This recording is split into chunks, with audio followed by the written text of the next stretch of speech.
Hello everyone and welcome to episode 143 of the TEW 2020 New Japan Wrestling Series. Here on the channel it is the Dominion Tour. Of course, for this tour, pretty short, it's just of the Road to show within the actual final show, but we have a stacked show as far as the 9, or the 8 rather, matches we have on the show. 7 of them are title matches.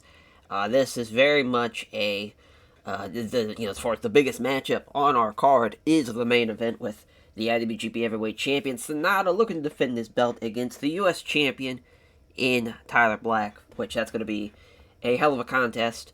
As far as also co-main event, hold on, I don't love that Walter Evans. Here we go. As Intercontinental title matchup, Hiromu Takahashi taking on Hayato Tamura. We're going to build this up a little bit for the Road to show. We're going to have Ryu Lee and Hiromu taking on Tamura and O'Reilly. So that should be nice. But yeah, love this matchup.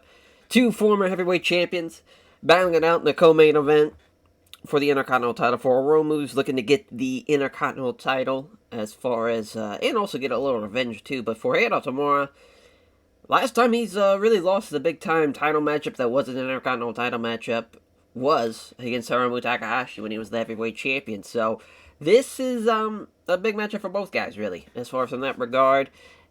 Tag team title matchup, the New Japan Strong Openweight Tag Team Champions, the Monstars, Keith Lee and Donovan Dijak, taking on the Gory Bastards of Jon Moxley and Pac. So champions versus champions in that matchup. Also, we're going to have, of course, the winner of the Best Super Juniors, Dante Martin, taking on Lee Moriarty, the Junior Heavyweight Champion. Utami Hayashishita challenging Io Shirai. Will she be the one to finally beat Io Shirai? We shall see.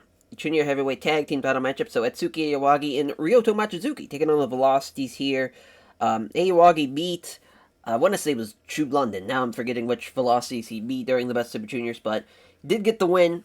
And I felt like having him and Machizuki, who've had some wins as a team, usually just on Strong and some of the Road to shows, but they've done pretty well for themselves. So I feel like we've built them up to where they can potentially challenge for the Junior Heavyweight Tag Team titles, and with Aoyagi getting at least a win over one of the champions, at least it makes sense from that perspective. And plus, I think it's going to be a nice little Junior Heavyweight Tag Team title matchup, especially with Aoyagi and the Velocities involved. Another Openweight title matchup, Power E, the return for Power E for one night only, as he's in AEW right now. As felt like we could have done a thing where, we tell, AEW as far as, we tell OTK, they do a 4-way or do a mini tournament, winner takes on Hobbs at Dominion, and we're hoping that it'd be, tell them, obviously, we want a Power E Will Hobbs matchup, because that match just makes a whole lot of fucking sense to do. As far as that is, 2 beefy men, that's 2 beefy men slapping meat, is what that match is. That's Hoss all the way, and that's exactly what we want for the Never Openweight title. And then the opening contest, so obviously, when it comes to the rest of the champions, as far as Never Openweight Champion, Will Hobbs is already the New Japan Strong Openweight Champion. Of course, we've seen the New Japan Strong Openweight Tag Team Champions involved in the Tag Team title matchup. The Women's Tag Team title matchup has already been defended at the Best Super Junior Finals, so felt like we didn't really need to do that again. And then, obviously, the Never Openweight 6-man Tag Team Champions, Lee Moriarty's already defending his Junior Heavyweight title, so didn't want to do that. So figured we could do a tag team title match, or a tag team matchup, rather, to kick off the show with Walter and Zack Sabre Jr. versus the Lucha Brothers, 2 of the top tag teams in the world. We can go a lot of different directions with this, as far as if Walter and Zack Sabre Jr. get the win, maybe potential rematch with the Gory Bastards. We haven't seen them, obviously, face the Gory Bastards since Wrestle Kingdom, so that could be a nice build up there, or even have the Lucha Brothers win and potentially have the Lucha Brothers and Pac of the Death Triangle take on Walter, Zack Sabre Jr., Lee Moriarty for the Junior Heavyweight, for the Never Openweight 6-man tag team title. So it could go either way with that regard, and I think it's a fun opener too. That could be one of the best matches on the card. But that is the Dominion show on paper. I mean, man, we have a lot of IWGP title matches, which is exactly what I wanted. We want Dominion to kind of feel like the second best event for the calendar year. And I feel like every year we try to do that, and we usually do succeed. But that main event, Tyler Black and Sonata, that's a match that's now been built up. As far as Sonata and the heavyweight title, you could, this story really started last year when he said, I'm not doing the fucking G1, and boycotted it. And, as far as from to where we're at now with him being the champion going into Dominion, let's see if he can get the job done tonight. As far as for the Road 2 show, we already got it pre-booked, ready to go. So we just gotta click and drag for the most part, as Tamarishi passing on, I'm assuming, psychology. Microphone work, damn. The two Tomoya Tom Ford. So yeah, our main event, as far as the two matches we're really building up to, is that Hiromu and Hayato Tamura Intercontinental title matchup. So we're obviously going to have that be the main event, which Riley's going to be Kyle O'Reilly. Then the co-main, Task Force Death United Empire. It's a trios match, but we're going to have Gavin McGavin and Shota Umino involved in this one. As far as the winner of this one, I'm just going to let the game decide, to be honest. Let's just see what they're feeling. As far as from that regard, they're also going to have Kenta and Katsuhiko Nakajima taking on Brody King and Jay White. A little tag team matchup here with Brody King getting the win over Kenta, just his size. A little too much for everybody. And then Yota Tsuji and Tetsuya Naito taking on Kazuchika Okada and Ricochet. Which Okada's going to beat Naito, obviously. Relics of former New Japan stardom. Unfortunate about Okada's injury, because he still would be a top guy if not for that. Kingdom of Torture, as far as the Ladies of Death, if you will, as far as Thunder Rosa and Raven Creed taking on Akemi Nishimura and Midori Nomura, obviously the Young Lionesses, as far as Thunder Rosa is going to get the win there. Then the Technical Masterclass matchup, which I think we're actually going to flip that with the actual opening matchup being the Young Lioness tag match. Shotaro Ashino and Chaz Gable taking on United Empire, as Alexander and Jarvis going to get the loss here. Mainly because, Suzuki-gun, they just dropped the belts to United Empire. I feel like this would be a great way for them to kind of get some heat back after losing that match. I mean, again, that's a tough team to lose to. Moriarty and Volter and Zack Sabre Jr., hell of a trio, and felt like that's kind of the best case scenario for that. So obviously Dominion's going to be at Osaka, so we don't want to run there. But yeah, we can run Chubu. I think Chubu's probably our best bet, looks like. That works for me. 5,000. Ishikawa Sports Center, perfect. And we'll run it. See what we get. 442 in the opening contest. God damn it, Thunder Rosa and Raven Creed. Zero chemistry. Brutal. Brutal. But yeah, cooled the crowd even. Thunder Rosa gets on the reverse ET, but at what cost? Match stunk. So 67, so yeah, now this match gets hurt because of the opener. Gable and Ashino, they were the better team. Alexander with a 59, he was really off his game too. Or just seemed off his game, rather, excuse me. As then Jarvis taking the T-bone, and he was the worst guy in the matchup, so makes sense there. And he lost to the best guy, too. Naito and Yota Tsuji. My god, Naito with a 44. Brutal. As Okada beats him with a Haju Bomb. Ricochet, best guy in the match, followed by Yota Tsuji. So those guys really, putting in, especially Ricochet. I think Ricochet's first G1.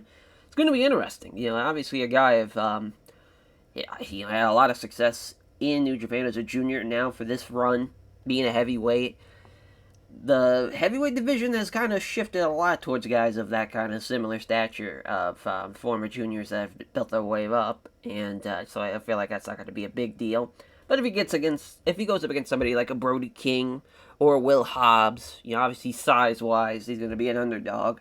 But that builds for an exciting match, though, with the big guy and a little guy, as far as the easy storytelling, as far back as David and Goliath, as far as, we all understand the storyline going into those. But Jay White and Brody King beating Kenta and Katsuhiko Nakajima as Brody King pinning Kenta with a Gonzo bomb.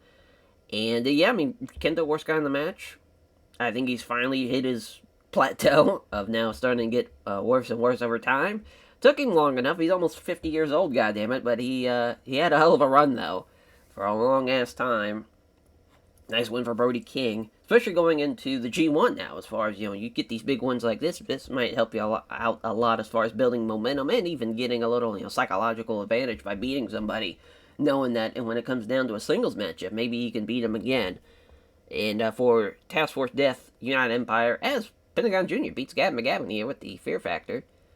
Yeah, it was a good match, though. 81.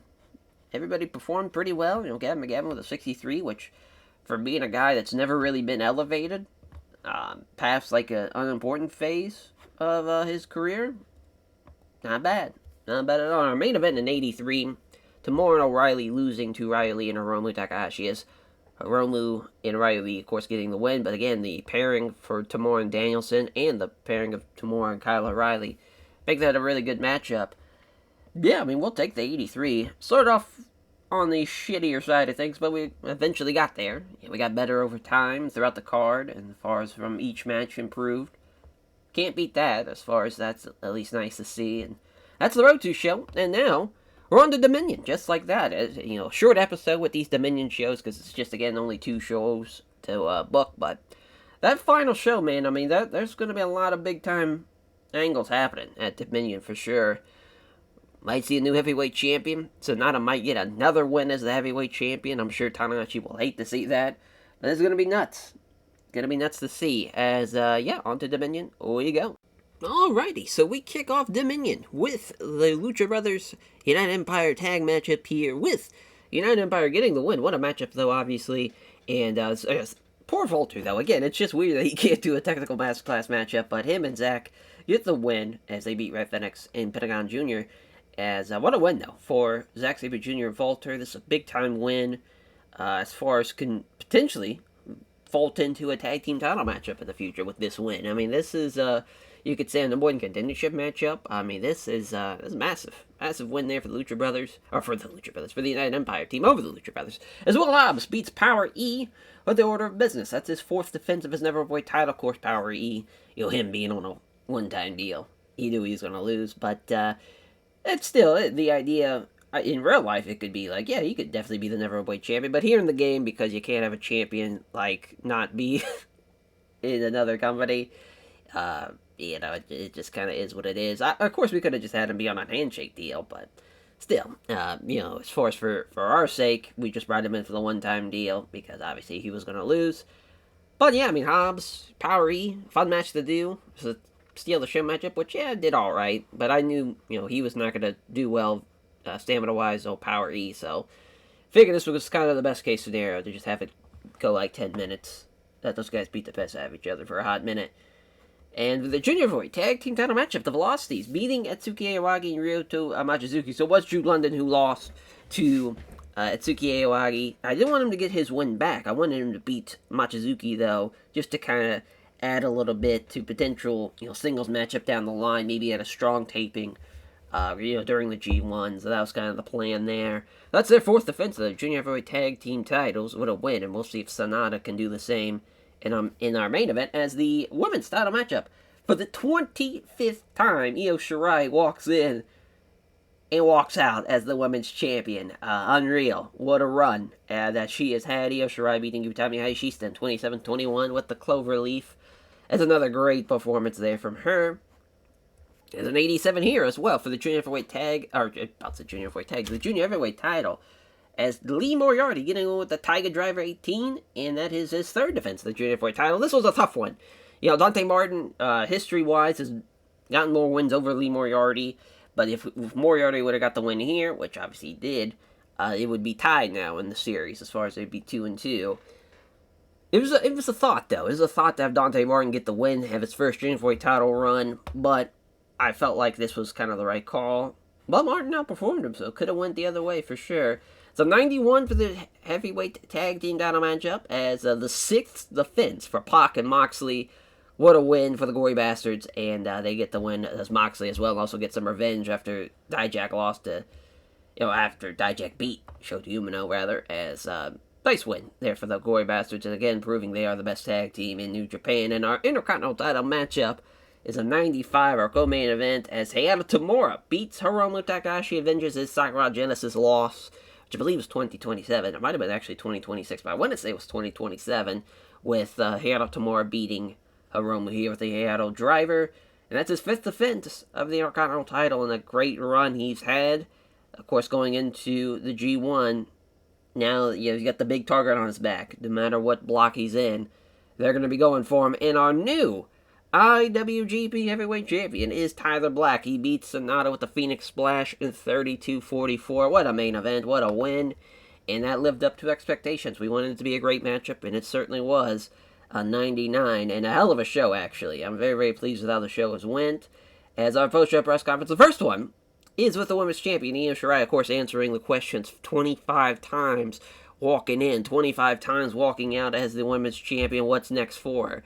For Io Shirai, though, she's more so of, as far as trying to be humble, but again, when you win 25 fucking times in a row, the feeling of invincibility starts to come out more and more with each win. But for her, it's more shifting focus.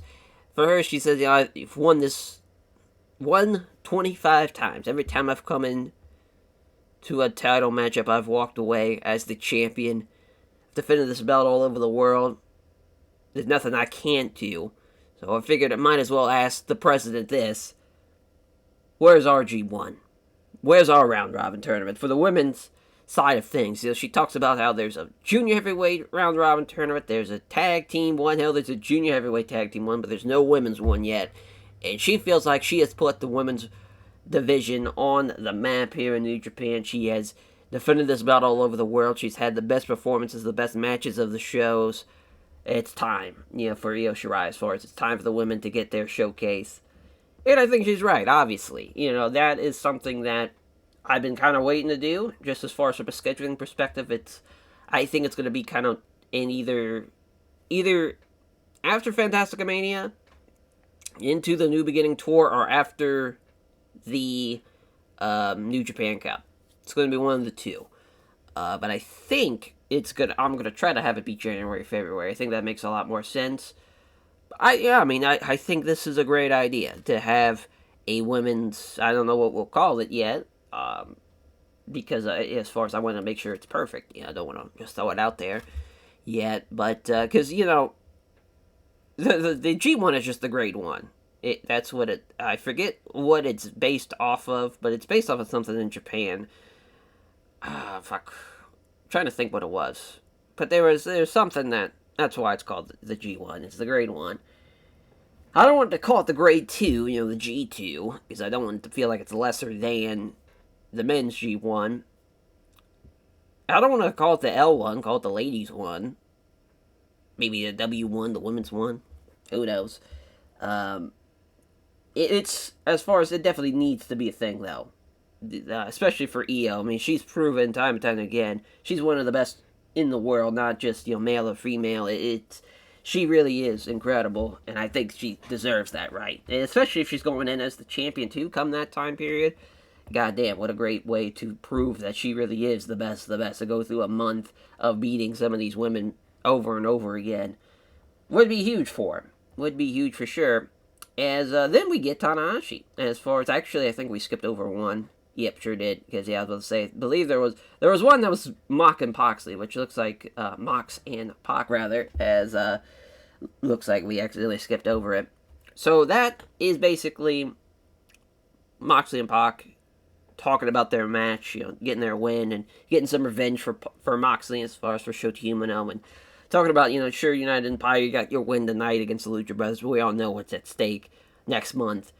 That's the G1. Now, that is what everybody's focus is, what everybody's talking about. And for them, something they've never done before, and that's win the G1. For Moxley and for Pac, both guys wanting to be IWGP Heavyweight Champions, that's a great way to do it, to win this whole damn thing. And for them, kind of jokingly saying, you better hope I don't have to, face you in the finals, and Pac says the same thing to Moxley. So it's playing up that potentially we might see a gory bastard final with Moxley on one side of the bracket and Pac on the other side of the bracket in the finals, which is a fun kind of idea. For Tanahashi's post-show press conference, elated, as far as of how the show went, talking about as far as some of the title matches and how finally Sonata's not the heavyweight champion. He's just he can't even hold back his gleefulness of that, but talks about, gets asked about Io Shirai's comments, says absolutely, we want to make that happen. It's been long overdue. And he announces it for 2029, so there we go. We get the official announcement there. But his press conference gets sidetracked because out comes Sonata, and he is pissed. And so now we can go back to this, now that it's Sonata's. For him, it's more so of, look what, as far as how much of a gleeful piece of shit this guy is. Here's a guy who's happy because a guy in Tyler Black, he attacked him during a press conference. He never even had a chance, as far as with Tyler Black, it was given to him. He didn't have to earn anything just because, hell, the first matchup, the draw between the two men for champion versus champion, that was given to him because Lee Moriarty elected to not take the matchup. So here, Tanahashi, he's been plotting this whole time to get the belt off of him, and he finally does it. But he says it's not going to last for long for Sonata. For Sonata, he says this. He's going to win that G1.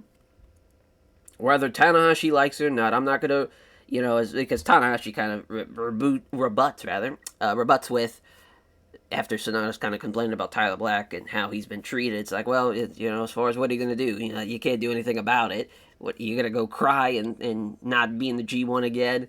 So this time it's like, no, I'm not. I didn't cry. I was tired of the unfairness. I was tired of the way I was being treated, and I took my talents elsewhere. I explored the world. Was being filmed all over the world in runway shows, in J-dramas, in movies, music videos, anywhere that I could go to get my name out there. But not only get my name out there, but to show the world that what of an injustice is happening in New Japan. And that injustice is still going on because you're still here as the president. But I'm going to win that G1.